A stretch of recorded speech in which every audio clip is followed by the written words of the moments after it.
ഞങ്ങൾ സിയാറത്തിലാണ് ഇപ്പോൾ പോകുന്നത്. തങ്ങളും സിദ്ദീഖ് റളിയല്ലാഹുവും ഹിജ്റ പുറപ്പെട്ട സമയത്ത് അവർ ഗാർ സൗർ എന്ന് പറയുന്ന ഗുഹയിൽ അഭയം പ്രാപിച്ചു. ഈ മലയുടെ മുകളിലായിരുന്നു അവർ അഭയം പ്രാപിച്ചിരുന്നത്. ശത്രുക്കൾ എങ്ങനെ നോക്കിയിട്ടും അല്ലാഹു സുബ്ഹാനഹു വ തആല അവരെ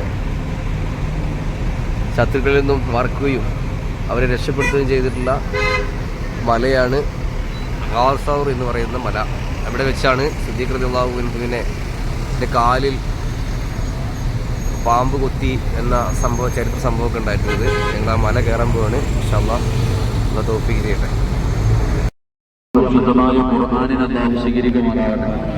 അല്ലാഹു നമ്മുടെ കുടുംബങ്ങളിൽ നിന്ന് മറ്റുപോയാൽ എല്ലാവർക്കും അല്ലാഹു മഗ്ഫിറത്തും റഹ്മത്തും കൊടുത്ത് അനുഗ്രഹിക്കുമാറാകട്ടെ.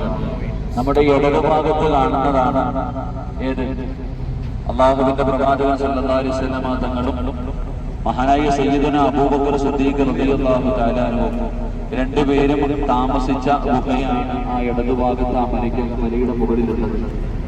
നമുക്കെല്ലാവർക്കും ചരിത്രം അറിയാം. മദ്രസയിൽ പഠിക്കുന്ന കാലം മുതൽ അബൂബക്കർ സിദ്ദീഖ് റളിയല്ലാഹു തആല അൻഹു തന്റെ കയ്യിലിരുന്ന തുണി കൊണ്ട് വസ്തുക്കൾ കൊണ്ട് എല്ലാ ദ്വാരങ്ങളും അടച്ചു വെക്കുകയും അവസാനം ഒരു ദ്വാരം അടയ്ക്കാൻ ഒന്നുമില്ലാതെ തന്റെ കാൽ വിരൽ കൊണ്ട് അടച്ചു വെക്കുകയും പാമ്പ് കടിക്കുകയൊക്കെ ചെയ്ത ചരിത്രങ്ങൾ നമ്മൾ ഒരുപാട് കേട്ടവരാ, പഠിച്ചവരാ.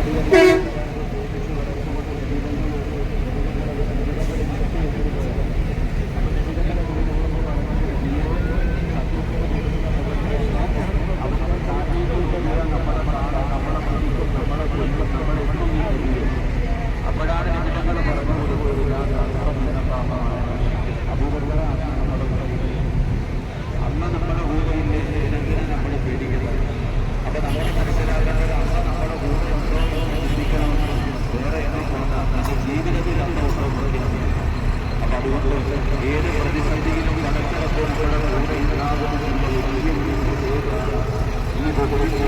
നമുക്ക് ഗുണങ്ങൾ പഠിപ്പിക്കാൻ പറഞ്ഞു അല്ലാഹുവിനെ മനസ്സിലാക്കുന്ന ഒരു മനുഷ്യൻ നമുക്ക് നൽകി അനുഗ്രഹിക്കുമാറാണ്. അല്ലാഹുവിനെ കുറിച്ച് പഠിക്കുവാനും അല്ലാഹുവിനെ കുറിച്ച് മനസ്സിലാക്കാനും അല്ലാഹു നമുക്ക് ഭാഗ്യം തരുമാറാകട്ടെ. ജീവിതത്തിന്റെ ഏത് പ്രതിസന്ധിയിലും ഏത് പ്രയാസത്തിലും എത്ര വലിയ വിഷയമുണ്ടായാലും അല്ലാഹുവിനെ മനസ്സിലാക്കാൻ അല്ലാഹു നമുക്ക് ഭാഗ്യം തരുമാറാകട്ടെ. എല്ലാവരും അടുത്ത് എല്ലാവരും നമ്മുടെ കുടുംബങ്ങൾ അപ്പൊ അവർക്കൊക്കെ വേണ്ടി ദുആ ചെയ്യണം. എല്ലാവരും അടുത്തിരിക്കും ഇൻഷാ അല്ലാഹ്. അല്ലാഹു നമ്മുടെ കുടുംബത്തിൽ മരിച്ചുപോയ എല്ലാവർക്കും അല്ലാഹു സ്വർഗ്ഗം കൊടുക്കുമാറാകട്ടെ. അൽഹംദുലില്ലാഹ് നമ്മുടെ യാസീൻ ഓതിക്കൊണ്ടിരുന്നപ്പോ ഒരു പുതിയ അതിഥികളെ നമ്മളിലേക്ക് കടന്നു വന്നു. അവര് പ്രവാസികളാണ്, ഒമാനിൽ ജോലി ചെയ്യുന്നവരാണ്. അല്ലാഹുവിന്റെ ജോലിയിൽ ബർക്കത്ത് ചെയ്യുമാറാകട്ടെ. അപ്പൊ ഇവിടെ നിന്ന് നമ്മൾ മനസ്സിലാക്കേണ്ടത് ഏത് പ്രതിസന്ധിയിലും അല്ലാഹു നമ്മുടെ കൂടെ ഉണ്ടാകും, അല്ലാഹു നമ്മളെ സഹായിക്കുമെന്ന് ഒരു വിശ്വാസം നമുക്ക് ഉണ്ടാകണം. അല്ലാഹു ഭാഗ്യത്തിനുമാറാകട്ടെ. ഉണ്ടാവൂലേ? ഏതുപോലെ ആകരുത്. ഞാൻ 2 ദിവസം മുമ്പ് ഒരു കഥ പറഞ്ഞായിരുന്നു. വെള്ളിയാഴ്ച ദിവസം ഉസ്താദ് ജുമഅക്ക് പ്രസംഗിക്കുമ്പോ ഉസ്താദ് പറഞ്ഞ ഏത് പ്രതിസന്ധിയിലും അല്ലാഹുവിനോട് സഹായം ചോദിച്ചാൽ അല്ലാഹു സഹായിക്കും, ഇനി എത്ര വലിയ വിഷയമാണെങ്കിലും. അപ്പൊ ഉസ്താദ് ജുമഅക്ക് പ്രസംഗിക്കുന്നതെല്ലാം കേട്ടു. അന്ന് പ്രഭാഷണം കേൾക്കാൻ വന്ന ഒരാൾ കള്ളനായിരുന്നു. അയാൾ അന്ന് രാത്രി മോഷ്ടിക്കാൻ പോയി, മോഷണം നടത്താൻ പോയിട്ട് മോഷണമെല്ലാം കഴിഞ്ഞ് ഇറങ്ങിയപ്പോ വീട്ടുകാരുണന്നു. അങ്ങനെ അയാളെന്ത് ചെയ്തു? നാട്ടുകാരെല്ലാം വിളിച്ചു പോയി, എല്ലാവരും ഒരുമിച്ചു. നാട്ടുകാരെല്ലാരും കള്ളനെ പിടിക്കാൻ വേണ്ടി എല്ലാരും തയ്യാറായി. ഇയാൾ ഓടുന്നുണ്ട്, പുറകില് കള്ളനെ പിടിക്കാനുള്ള നാട്ടുകാർ ഓടുന്നുണ്ട്. അങ്ങനെ ഓടി ഈ മനുഷ്യൻ എവിടെത്തി? ഒരു വലിയ പുഴയുടെ ഒഴുകുന്ന ഒരു പുഴയുടെ മുമ്പിലെത്തി. മുമ്പിലാണെങ്കിൽ പുഴ, തിരിഞ്ഞു നോക്കുമ്പോ നാട്ടുകാരെ തല്ലിക്കൊല്ലാൻ വരിക. അപ്പോഴാണ് ഇയാൾ ആ ജുമഅക്ക് പ്രസംഗിച്ച പ്രസംഗം ഓർത്തത്. ഏത് പ്രതിസന്ധിയിലും അല്ലാഹുവിനോട് ചോദിച്ച അല്ലാഹു സഹായിക്കുമെന്ന ഇന്ന് ഉസ്താദ് പ്രസംഗിച്ചത്. അപ്പൊ ഈ കള്ളനാണെങ്കിൽ ആ പുഴയുടെ മുമ്പിൽ നിന്നുകൊണ്ട് പറഞ്ഞു, പടച്ചവനെ ഞാൻ ചെയ്തത് തെറ്റാ അല്ലാ, ഞാൻ നിന്നിൽ പ്രതീക്ഷ വെക്കുന്നു, നീ സഹായിക്കുമെന്നല്ലേ. പടച്ചവനെ ഞാൻ ഇനി ഒരു കാലത്തും മോഷ്ടിക്കത്തില്ല, ഞാൻ തീരുമാനമെടുത്തു, ഇനി മരിക്കണ കാലം വരെ ഞാൻ മോഷ്ടിക്കൂല. അല്ലാ, ഞാൻ ഈ വെള്ളത്തിലേക്ക് ഇറങ്ങാൻ നീ എന്നെ സഹായിക്കണം എന്ന് പറഞ്ഞിട്ട് ഈ മനുഷ്യൻ എന്ത് ചെയ്ത് വെള്ളത്തിന്റെ മുകളിലേക്ക് കാലെടുത്ത് വെച്ചു. റോഡിലൂടെ നടന്നു പോകുന്നത് പോലെ ആ മനുഷ്യൻ വെള്ളത്തിന്റെ മുകളിലൂടെ നടന്ന് അക്കരയ്ക്ക് പോയി. വല്ലാത്ത അത്ഭുതം. ഇദ്ദേഹം പിറ്റേ ദിവസം പള്ളിയിൽ ചെന്നിട്ട് ഖത്തീബിനോട് പറഞ്ഞു, ഉസ്താദ് നിങ്ങൾ പറഞ്ഞത് സത്യവാ, നിങ്ങൾ ഇന്നലെ പറഞ്ഞ കാര്യം എത്രയോ സത്യമാണ്, എനിക്ക് ഇന്നലെ ഇങ്ങനെ ഒരു അനുഭവം ഉണ്ടായി. ഉസ്താദിനൊക്കെ പോയിട്ട് കള്ളൻ എന്നൊക്കെ അങ്ങോട്ട് പറഞ്ഞപ്പോ ഉസ്താദ് വിചാരിച്ചു, എടാ കള്ളൻ ഇത്രയും പറ്റുമെങ്കിൽ ഇൽമ പഠിച്ച എനിക്കും പറ്റുമല്ലോ. ഉസ്താദ് രാത്രിയായി ആരും അറിയാതെ പുഴയുടെ ചാരത്ത് നിന്നു.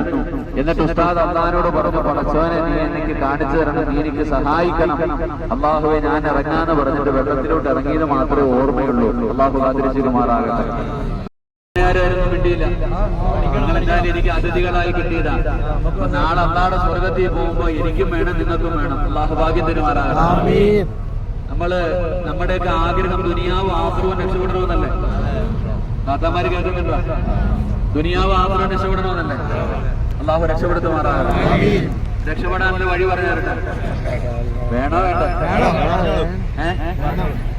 ഖുർആനിലെ 3 ആയത്തുകൾ പാരായണം ചെയ്താൽ അവന്റെ ദുനിയാവ് ആഖിറവും രക്ഷപ്പെടും. അല്ലാഹു രക്ഷപ്പെടുത്തുമാറാകട്ടെ.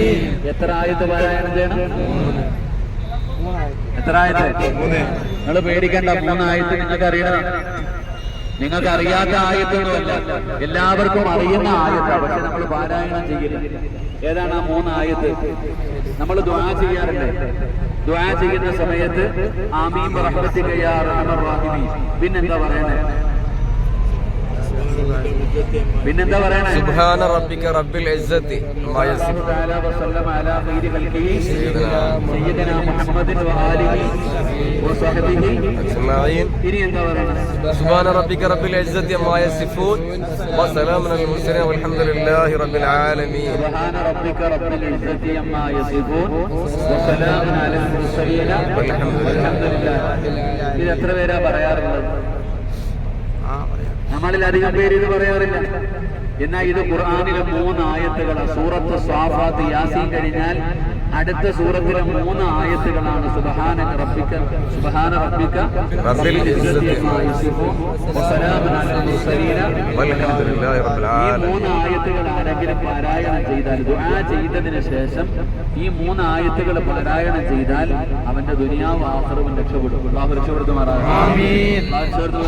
ആമീൻ. ഒരറിവ് പഠിച്ചോ? അറിവ് പഠിച്ചോ? ചെയ്യുവാണെങ്കിൽ നമ്മൾ രണ്ടും രക്ഷപ്പെടും. നിങ്ങളിത് ചെയ്താ ഞാനും രക്ഷപ്പെടും, നിങ്ങളും രക്ഷപ്പെടും. അള്ളാഹു എല്ലാവരെയും രക്ഷപ്പെടുത്തുമാറാകട്ടെ. അപ്പൊ നാളെ ആഖിറത്തിൽ വെച്ച് കാണാം. എന്ത് മനസ്സിലായി? മനസ്സിലാകേണ്ടത് മനസ്സിലായി. അള്ളാഹു മനസ്സിലാക്കി തരുമാറാകട്ടെ. അപ്പൊ അള്ളാഹു എന്ന് പറയുന്നത് ഏത് ഏത് പ്രയാസത്തിലും നമ്മളെ സഹായിക്കുന്നവനാണ് അള്ളാഹു. അതുകൊണ്ട് BJP ഭരിച്ചാലും എന്തൊക്കെ ഭരിച്ചാലും നീ അനുഭവിക്കേണ്ടത് നീ അനുഭവിക്കും, ഞാൻ അനുഭവിക്കേണ്ടത് ഞാൻ അനുഭവിക്കും. അള്ളാഹു നമുക്ക് സ്വർഗം നൽകുമാറാകട്ടെ. അള്ളാഹു നമ്മുടെ സിയാറത്ത് കബൂലാകുമാറാകട്ടെ.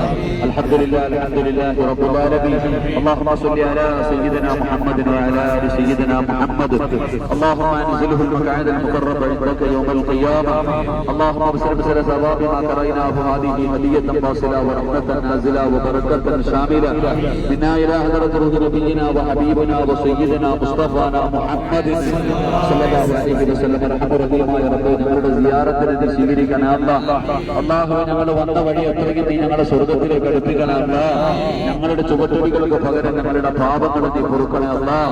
അല്ലാഹുവേ, പരിശുദ്ധമായ റമദാൻ മാസത്തിൽ നോമ്പ് പിടിച്ചിട്ട് നിന്റെ മുമ്പിലേക്ക് നീട്ടുന്ന ഈ കരങ്ങളെ നീ തട്ടിക്കളയല്ല അല്ലാഹ്. അല്ലാഹുവേ, നീ കരുണ ചൊരിയുന്ന മാസമാണല്ലോ റഹ്മാനെ. നിന്റെ റഹ്മത്ത് ചോദിക്കാൻ പറഞ്ഞ മാസമാണല്ലോ റഹ്മാനെ. അല്ലാഹുവേ, നീ ഞങ്ങൾക്ക് റഹ്മത്ത് നൽകണേ പടച്ചവനെ. അല്ലാഹുവേ, നിന്റെ കരുണ ഞങ്ങൾക്ക് ലഭിക്കണേ പടച്ചവനെ. അല്ലാഹുവേ, നിബിധങ്ങളും അബൂബക്കർ സിദ്ദീഖ് തങ്ങളും ഇരുന്ന ഗുഹയുടെ താഴ്വരയിലാണ് റഹ്മാനെ. അല്ലാഹുവേ, നീ ഞങ്ങൾക്ക് പ്രതിഫലം തരണേ അല്ലാഹ്. ഞങ്ങളുടെ ഈമാൻ ഉറപ്പിക്കണേ അല്ലാഹ്. ഞങ്ങളുടെ ഈമാൻ ഉറപ്പിക്കണേ അല്ലാഹ്. ഞങ്ങളുടെ മനസ്സുകളിലേക്ക് പടച്ചവരെ അല്ലാഹുവിനെ കുറിച്ചുള്ള ചിന്ത തരണേ അല്ലാഹ്. ഏത് പ്രതിസന്ധിയിലും നീ ഞങ്ങളെ സഹായിക്കണേ അല്ലാ. പടച്ചവനെ അത് മനസ്സിലാക്കാനുള്ള ഭാഗ്യം തരണേ അല്ലാ. പടച്ചവനെ അത് മനസ്സിലാക്കാനുള്ള ഭാഗ്യം തരണേ അല്ലാ. അല്ലാഹു ഞങ്ങളെല്ലാം പരിശുദ്ധമായ ഖുർആൻ സൂറത്ത് യാസീൻ ഓതി നീ സ്വീകരിക്കണേ അല്ലാ. പടച്ചവനെ ഞങ്ങളുടെ കുടുംബങ്ങളിൽ നിന്ന് മരണപ്പെട്ടു പോയവരുടെ ഖബറുകളിലേക്ക് നീ എത്തിക്കണേ അല്ലാ. ഞങ്ങളുടെ മാതാപിതാക്കളുടെ ഖബർ വിശാലമാക്കണേ അല്ലാ. മഗ്ഫിറത്തും റഹ്മത്തും കൊടുക്കണേ അല്ലാ. അവരുടെ മണ്ണറ നീ മണിയറയാക്കണേ അല്ലാ. പടച്ചവനെ ജീവിച്ചിരിക്കുന്ന ഞങ്ങളുടെ മാതാപിതാക്കൾക്ക് നീ ആഫിയത്തുള്ള ദീർഘായുസ് കൊടുക്കണേ അല്ലാ. പടച്ചവനെ രോഗം പിടിച്ച് വീടിന്റെ അകത്ത് കിടന്ന് നരകിക്കുന്നത് കാണേണ്ട അവസ്ഥ വരുത്തല്ല അല്ലാ. അവരുടെ പൊരുത്തം നൽകണേ അല്ലാ. അവർക്ക് സുഖമത്ത് ചെയ്യാനുള്ള ഭാഗ്യം നൽകണേ അല്ലാ. അല്ലാഹുവേ പടച്ചവനെ ഞങ്ങളിൽ പലരും രോഗികളാണ് റഹ്മാനെ. ഏതെങ്കിലും മാരകമായ രോഗം നമുക്കുണ്ടോ എന്ന് ഞങ്ങൾക്കറിയില്ല പടച്ചവനെ. സമ്പാദിച്ചത് മുഴുവനും വിറ്റ് ചികിത്സിച്ചാലും മാറാത്ത ഒരു രോഗവും നീ ഞങ്ങൾക്ക് തരല്ല അല്ലാ. നീ ഞങ്ങളെ ദുനിയാവിലേക്ക് നരകിപ്പിക്കല്ല അല്ലാ.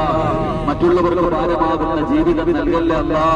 കിടന്ന കിടപ്പിൽ കിടന്ന് മലമൂത്ര വിസർജനം നടത്തേണ്ട അവസ്ഥ വരുത്തല്ല അല്ലാ. സ്വന്തം മക്കള് തന്നെ നോക്കി നോക്കി മടുത്തു. വാപ്പയും ഉമ്മയും മരിക്കാൻ വേണ്ടി ദുആ ചെയ്യുന്ന അവസ്ഥ വരെ എത്തിക്കല്ല അല്ലാ. ഞങ്ങളുടെ മക്കളെ നീ നന്നാക്കി തരണേ അല്ലാ. കള്ളും കഞ്ചാവും മയക്കുമരുന്നും ഉപയോഗിക്കുന്ന മക്കളാക്കല്ല അല്ലാ. മാതാപിതാക്കളെ തല്ലിക്കൊല്ലുന്ന മക്കളാക്കല്ല അല്ലാ. കഷ്ടപ്പെട്ട് വളർത്തിയിട്ട് ഞങ്ങളെ നാണം കെടുത്തുന്ന മക്കളാക്കല്ല അല്ലാ. അല്ലാഹുവേ ഞങ്ങൾക്ക് നരകം വാങ്ങിത്തരുന്ന മക്കളാക്കല്ല അല്ലാ. അല്ലാഹുവേ ഞങ്ങളുടെ കൂട്ടത്തിൽ മക്കള് കാരണം സങ്കടപ്പെടുന്ന ഒരുപാട് പേരുണ്ട് റഹ്മാനെ. അല്ലാഹുവേ ഞങ്ങളുടെ മക്കളെ നീ നന്നാക്കണേ അല്ലാ. മോശമായ കൂട്ടുകെട്ടിൽ നിന്ന് ഞങ്ങളുടെ മക്കളെ നീ രക്ഷപ്പെടുത്തണേ അല്ലാ. ഈമാനുള്ള മക്കളാക്കണേ അല്ലാ. മഹാന്മാരെ ഇഷ്ടപ്പെടുന്ന മക്കളാക്കണേ അല്ലാ. നന്മ ചെയ്യുന്ന മക്കളാക്കണേ അല്ലാ. ഞങ്ങളുടെ മക്കളുടെ എല്ലാ ദുസ്വഭാവങ്ങളും നീ മാറ്റിക്കൊടുക്കണേ അല്ലാ.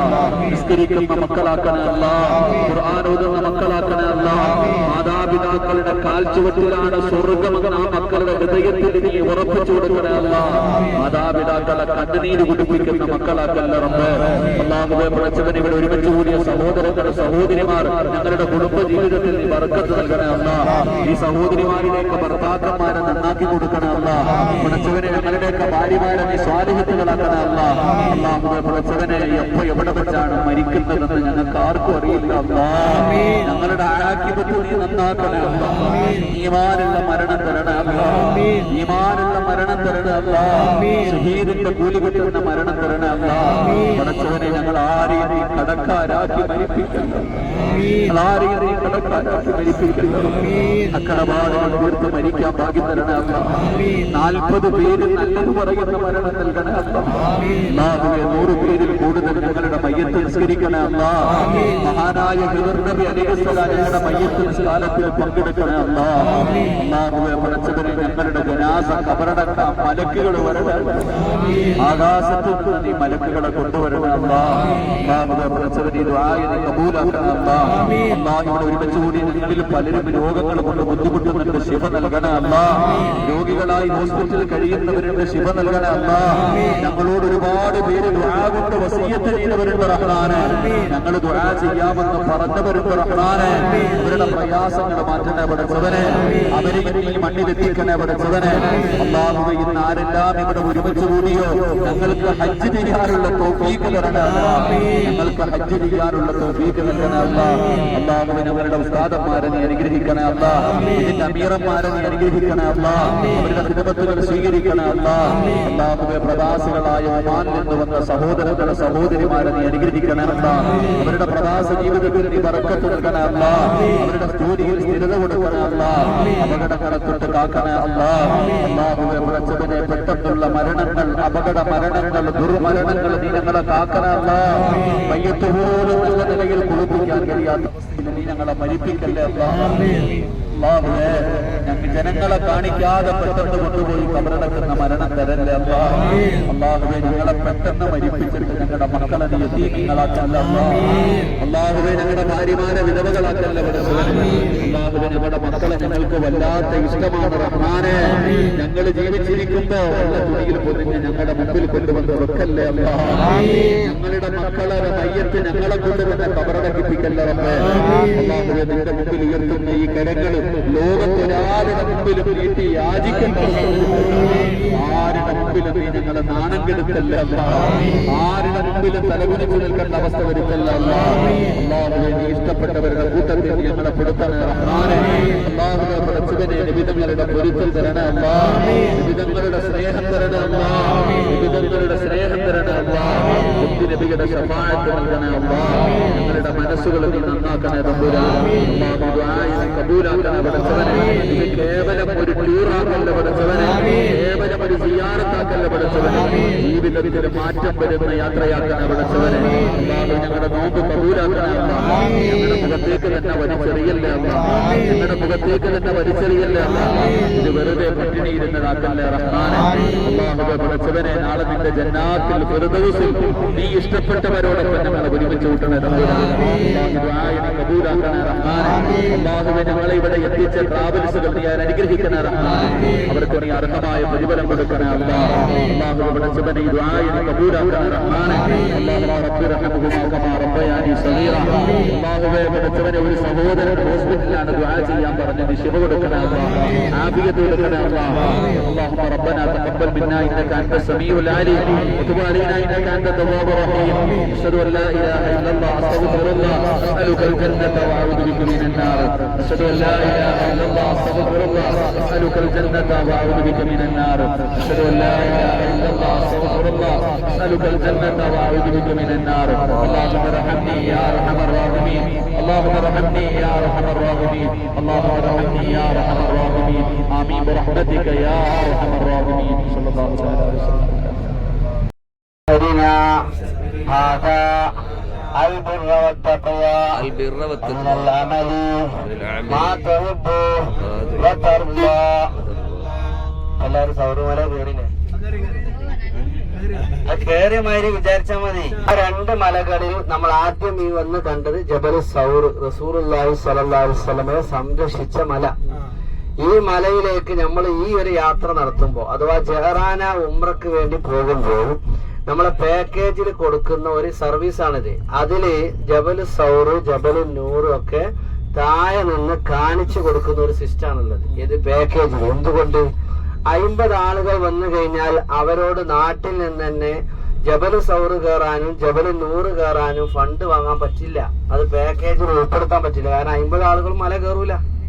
അതിൽ ചിലപ്പോൾ 10-30 ആളെ കയറുള്ളൂ. പലരും രോഗികളായി ടയർഡായി പോകും. അതുകൊണ്ട് അത് പാക്കേജിൽ ഉൾപ്പെടുത്താറില്ല. അതുകൊണ്ട് ഈ ജഹറാന യാത്രയിൽ പങ്കാളികളാകുന്ന എല്ലാ ഉംറ യാത്രികർക്കും സൗർ മല കാണാനുള്ള അവസരമാണ് ഇപ്പൊ കൊടുത്തത്. ഇനി നമ്മൾ അറഫ മൈതാനത്തിലേക്കാണ് പോകുന്നത്. അവിടെ നിന്ന് മുസ്ദലിഫയിലേക്കാണ് പോകുന്നത്. അവിടെ നിന്ന് ഇബ്രാഹിം നബി അലൈഹിസ്സലാം മകനാകുന്ന ഇസ്മായിൽ അലൈഹിസ്സലാമിനെ അറുക്കാൻ വേണ്ടി കിടത്തിയ മിനാ തായ്വാരത്തേക്കാണ് പോകുന്നത്. അവിടെ നിന്ന് ജഹറാനയിലേക്കാണ് പോകുന്നത്. ജഹറാനയിൽ ഉംറക്കെത്തുമ്പോഴേക്കും 11:30 മണിയാകും. അപ്പൊ അതുകൊണ്ട് തന്നെ ഇപ്പൊ നിങ്ങള് ഈ മലകയറ്റം സാറ്റിസ്ഫൈഡ് ആണോ? ആണോ അല്ലേ? അപ്പൊ അതിന് പറ്റിയ ഒരു സമയം നമ്മൾ ഫണ്ട് പിരിച്ചത് എന്തിനായിരുന്നു? ഉസ്താദ് ഇന്നലെ പറഞ്ഞല്ലോ, ഒരു 100 രൂപ എല്ലാരോടും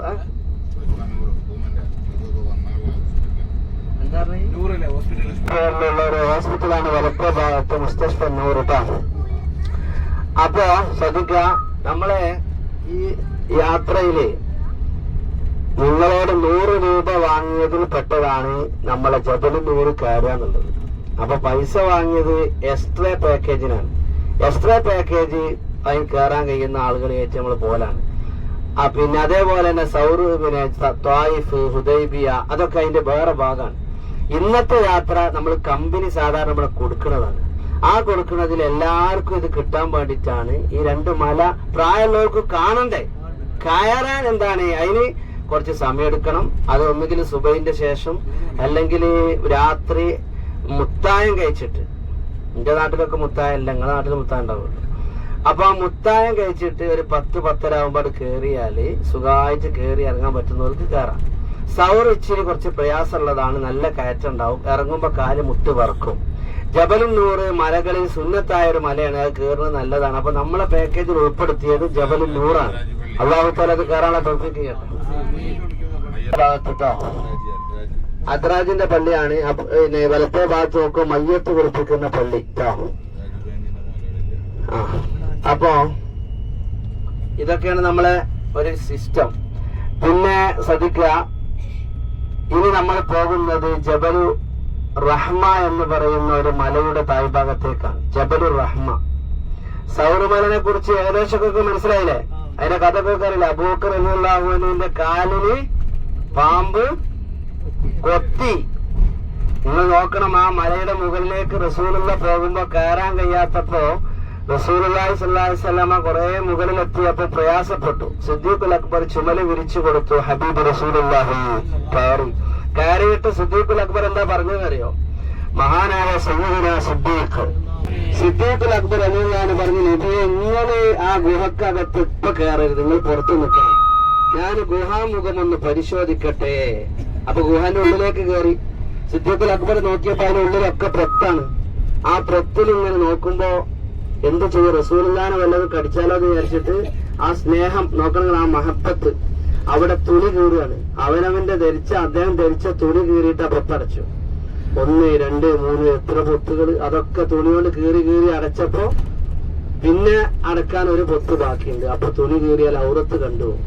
അപ്പൊ തുണി കീറാതെ ഇനി കാല് വെച്ച് മറക്കാന്ന് വിചാരിച്ചു.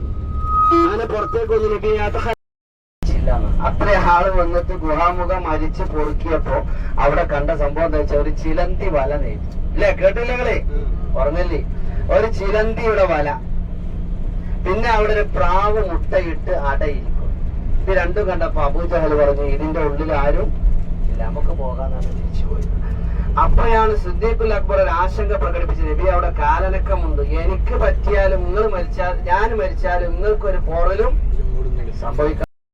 വീടിട്ടോ, അതായത് ഹറമിലെ ഇമാം സുദൈസ് ഇല്ലേ, ഷേഖ് സുദൈസ് എന്ന് പറയുന്ന ഹറമിലെ ഇമാമിന്റെ കൊട്ടാരാണ് കാണുന്നത് വലത്തെ ഭാഗം. ഒറ്റക്കാണ്, ഏകാന്തതയാണ്, ആരും നമ്മളെ സഹായിക്കാനില്ല, എന്റെ ഒറ്റപ്പെട്ട ഒരു സാഹചര്യമാണ് ഇവിടെ എന്ന അവസ്ഥയിൽ പോലും അവിടെ അള്ളാഹു ഉണ്ട്. എന്നിട്ട് റസൂൽ എങ്ങനെയാണ് കാണിച്ചു കൊടുത്തത്? നമ്മളെ നാട്ടിലെ ആയിരക്കണക്കായ ആളുകൾ ഇവിടെ പഠിച്ചിട്ടുണ്ട്, ഇപ്പോൾ പഠിക്കുന്നുണ്ട്. ഡോക്ടർ ഹുസൈൻ അടവൂരിനെ പോലെ നമ്മളെ പണ്ഡിത സഭയിലെ ചില പണ്ഡിതന്മാര്, അങ്ങനെ ആഗോള പണ്ഡിത സഭയിലെ പല ആളുകളും പഠിച്ച ഉമ്മുൽ ഖുറ എന്ന മക്കയിലെ പ്രസിദ്ധമായ യൂണിവേഴ്സിറ്റിയാണ് വലത്തെ ഭാഗത്ത് നിങ്ങൾ കാണുന്നത്. എഴുതിച്ചെന്താ ഒന്ന് വായിച്ചാണ്? ജാമിയത്ത് ഉമ്മുൽ ഖുറ ഖുറാനിൽ പറഞ്ഞിട്ടുണ്ട്. കാണുന്നു, നോക്കൂ, മഞ്ഞ ബോർഡുള്ള എത്ര സ്ഥലങ്ങളുണ്ടോ അതൊക്കെ അറഫയാണ്. എന്താണ് അറഫ? അൽ ഹജ്ജ് അറഫ ഖാല റസൂലുള്ളാഹ്. ഹജ്ജ് എന്ന് പറഞ്ഞാൽ അത് അറഫയാണ്. ഈ മഞ്ഞ ബോർഡ് വലത്തെ ഭാഗത്ത് കാണുന്നു. എന്താ വായിക്കോക്കി? ബിദായത്തു അറഫാത്ത്. അറഫ സ്റ്റാർട്ടിംഗ് പോയിന്റ് ആണ്. നമ്മള് ഹജ്ജിന് വന്നു കഴിഞ്ഞാല് എല്ലാ ഹാജിമാരും ദുൽഹജ്ജ് 6, 7, 8, 9 ഒക്കെ ദിവസങ്ങൾ ഇവിടെ ഉണ്ടാവുക. മിനയിലെ ടെന്റുകളിൽ നിന്ന് വന്ന് അറഫയിൽ വന്ന് ക്യാമ്പ് ചെയ്യും. അറഫയിലേക്ക് നമ്മൾ പ്രവേശിച്ചിരിക്കുകയാണ്. അള്ളാഹു നമ്മളെ കബൂലാക്കട്ടെ. അള്ളാഹുവെ ഞങ്ങളെ സ്വീകരിക്കണേ റഹ്മാനെ. പരിശുദ്ധമായ ഹജ്ജിന് ഞങ്ങൾക്ക് അവസരം തരണേ റബ്ബേ. അള്ളാഹുവെ, ഹജ്ജിന്റെ പ്രതലങ്ങളാണല്ലോ ഇത്, പരിശുദ്ധ ഹജ്ജ് നടക്കുന്ന സ്ഥലമാണല്ലോ ഇത്. അള്ളാഹുവെ, സാധുക്കളായ ഞങ്ങളെ മുറാദുകൾ ഇവിടുന്ന് ഹാസിലാക്കി തരണേ റബ്ബേ. ഞങ്ങളെ എല്ലാ വിഷമങ്ങളും സങ്കടങ്ങളും തീർത്തു തരണേ റഹ്മാനെ. ഞങ്ങളുടെ എല്ലാ ബുദ്ധിമുട്ടുകളും നീ തീർത്തു തരണേ അള്ളാഹുവെ. പരിശുദ്ധമായ ഹജ്ജിന്റെ സന്ദർഭത്തിൽ ഈ മനോഹരമായ പ്രതലത്തിൽ വന്ന് നിൽക്കാൻ ഞങ്ങൾക്ക് ഭാഗ്യം തരണേ റഹ്മാനെ. കുടുംബ സമേതം ഞങ്ങളെ ഭാര്യമാരെ പൊന്നാര മക്കളുമായി പരിശുദ്ധ ഹറമിന്റെ മണ്ണിലൂടെ നടക്കാനുള്ള ഭാഗ്യം തരണേ റഹ്മാനെ. അല്ലാഹുവേ, അറഫ മൈതാനത്ത് വന്നിട്ട് പാൽക്കടൽ സൃഷ്ടിക്കുന്ന കൂട്ടത്തിൽ സാധുക്കളായ ഞങ്ങളെയും നിർത്തണേ റഹ്മാനെ. برحمتك يا أرحم الراحمين. أشهد أن لا إله إلا الله أستغفر الله أسألك الجنة وأعوذ بك من النار. أشهد أن لا إله إلا الله أستغفر الله.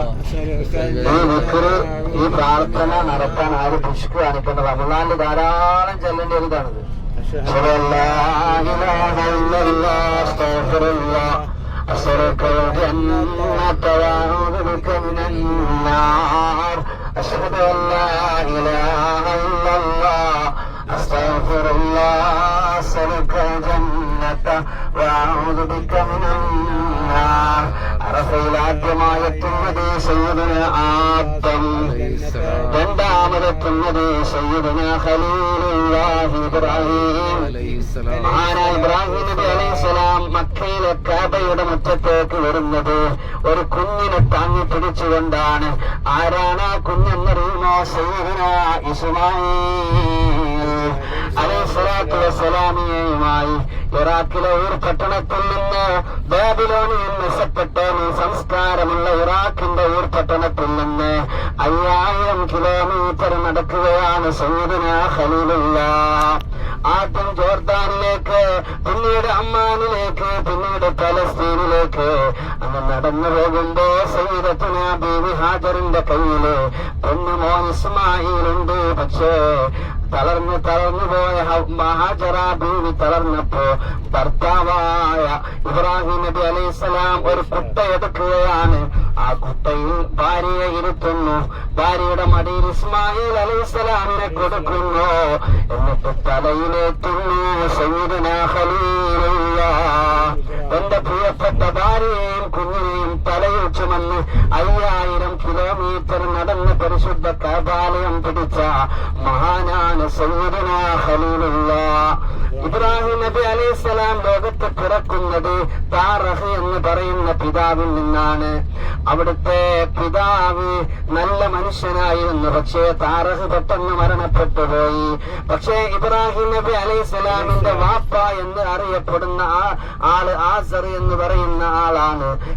അബ്ദുൽ അസ്നാം, അയാൾ വിഗ്രഹ പൂജാരിയായിരുന്നു. അയാൾ ഇബ്രാഹിം നബി അലൈഹിസ്സലാമിന്റെ വാപ്പയല്ല. ആസറിനെ ഉപദേശിക്കുകയാണ് ആദ്യമായി. വാപ്പ, നിങ്ങൾ എന്തിനാണ് ഈ വിഗ്രഹങ്ങളെ പൂജിക്കുന്നത്?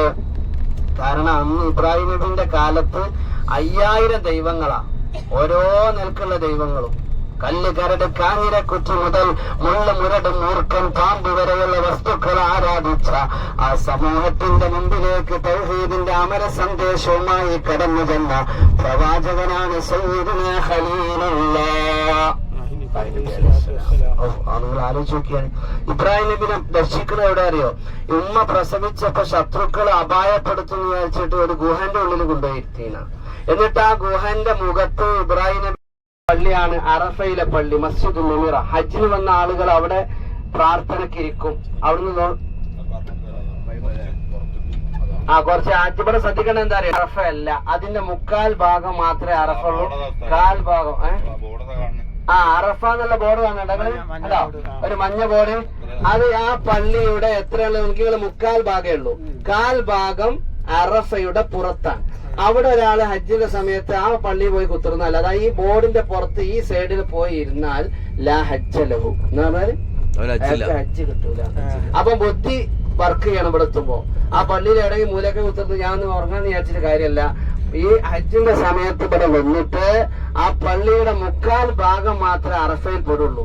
അത് അറിയില്ലെങ്കിൽ പുറത്തെവിടെങ്കിലും കുത്തിർക്കുക. എവിടെ നിന്നാലും മതി, ഈ മൈതാനത്ത് എവിടെ നിന്നാലും മതി പള്ളിയാണ്. രണ്ടാമത്തേത് മുസ്ദലിഫയിലെ പള്ളി മഷ്അറുൽ ഹറാം.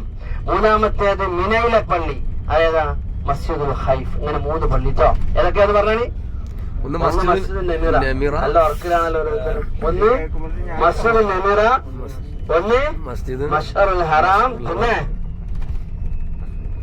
മസ്ജിദുൽ ഖൈഫ്.